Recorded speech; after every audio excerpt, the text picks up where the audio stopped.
Hey, I wanted to do a quick demo on setting up a new project from scratch. So I'm going to go to Pipeline, cgmProject. If you have a project, the last project was going to auto load, so that's why I have that there. I'm going to say new, call this test. I'm going to put this to the new location.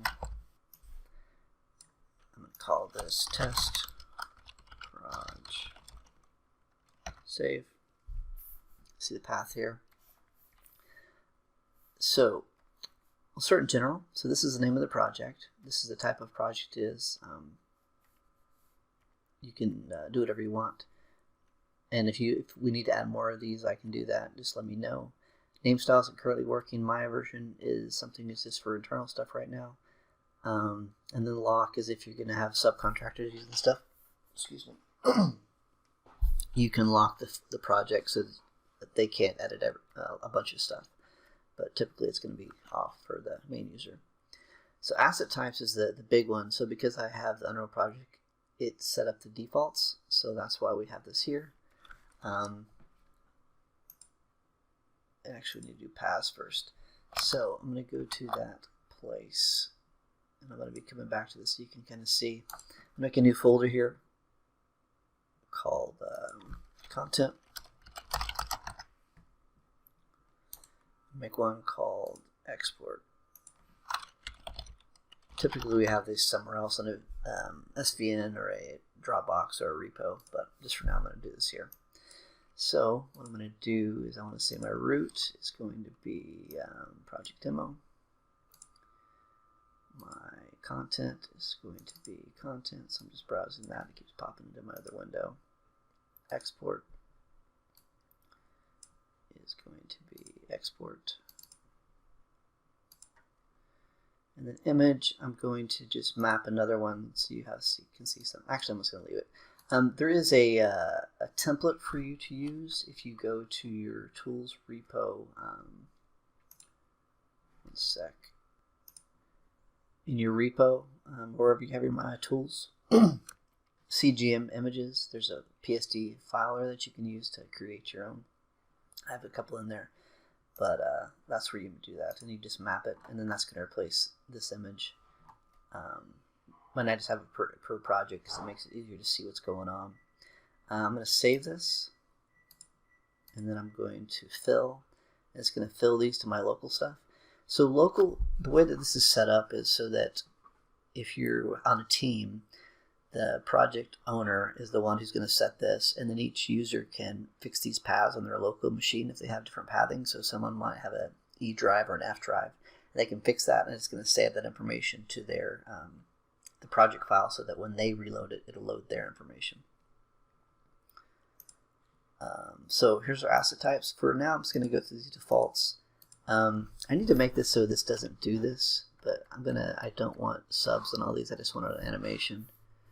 And then environment, I do want it on that.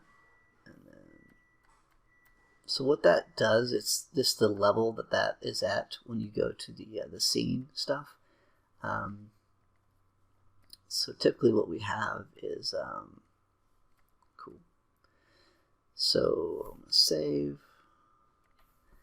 And then what you're going to see is in our content folder, where did that go?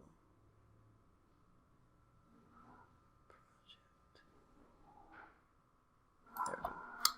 There's nothing in here, but we want to have our structure there. So what we do is we're going to go down to our content, and I'm going to say verify directories. And what that is going to do is going to make directories for the asset types that we have. So you see now that they're there. I'll jump over to scene to show you that in a second, but I just want to go through this as well. So we did paths, we did asset types. You can add new, so if I want to add a new asset type, I can do it here, or you can duplicate one to just rename it to something else. These X's will delete them. Variant is another thing you can see in the docs what that does exactly. And then you can add subtypes as well. So adding this plus will add another subtype. So if I wanted one for substance or whatever, I could do that. So what's going to happen is whenever I add a new character, it's going to add each of these directories for us. So let's go ahead and let me show you that. So if I go to content here and go to character, right click, add a character, I'm going to add this character called Bob. So you'll see that Bob now has all of those same directories here. I can open that in here so you can see it. So there's Bob, all his stuff, and you can browse through that. So this is a browser, so you can walk through the structure and find things, and you can open my files here, save files here. This is just for an extra thing to use. Typically now we do this kind of functionality in Scene, but it does have it here as well. Let's see, refresh will just update it. It does have a search, so if you just want to find, animations, once you have a bunch of stuff, it gets a lot easier. Actually, I'll load on the project in a second to show that. Let's look at colors. So the colors is just what this top color is, so you can change this color to whatever you want. It's going to change that. World is, so Y up is what we usually use. You can set your units and your degrees. Animation, same thing. So if your project's going to be 24 frames a second or whatever it's going to be, you can set that. You can set your default tangents, and if you want weighted tangents. And then what that you do there is if, so this is a new scene. So if I want it to match this, it's going to match my scene. So I did all match, so it changed my frame rate, and it changed to be on whole units as well, because I didn't like getting fractional frames on the start and end, so it does do that as well.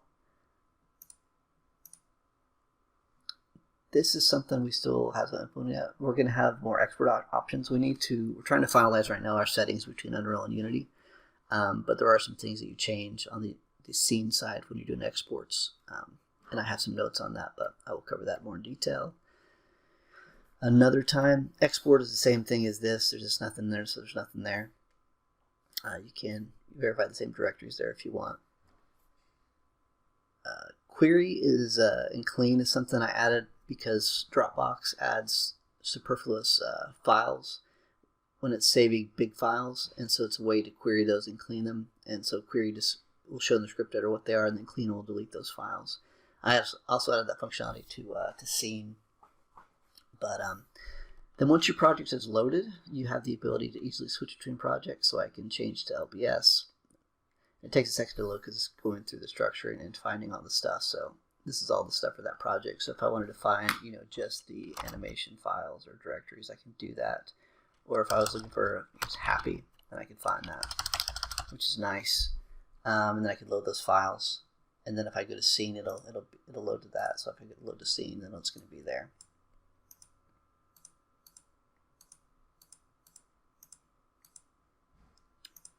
That's on the book.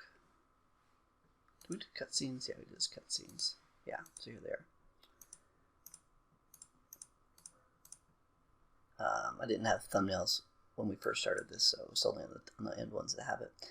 You can keep notes and stuff. I've talked about Scene a little bit, but I just wanted to talk about projects for now. So again, this is just nice to be able to switch between projects, and you can edit the path list. So this is the path list for the projects I have, so you can remove them and whatnot. If you have projects you're not using anymore and want to get rid of them, that's what you do there. This isn't implemented yet. This is just for me. You can change it to tangents in Maya. I'm still working through these and adding more options, but that's all I have for now. And you can dock the UI. This is new as of early October 2020. So you can send the dock left or right, whatever, just to get it out of the way if you're working with stuff, and you can tear it off. And I think that's it for now. Just want to keep this short. That's how you set up a project from scratch. Typically what we do is once we have a project structure we like, I'll just open that project and save it as a new one, and so I have all the same asset stuff information, and then I'll just rebuild it from there, if that makes sense. Hope this is helpful. Talk to you soon.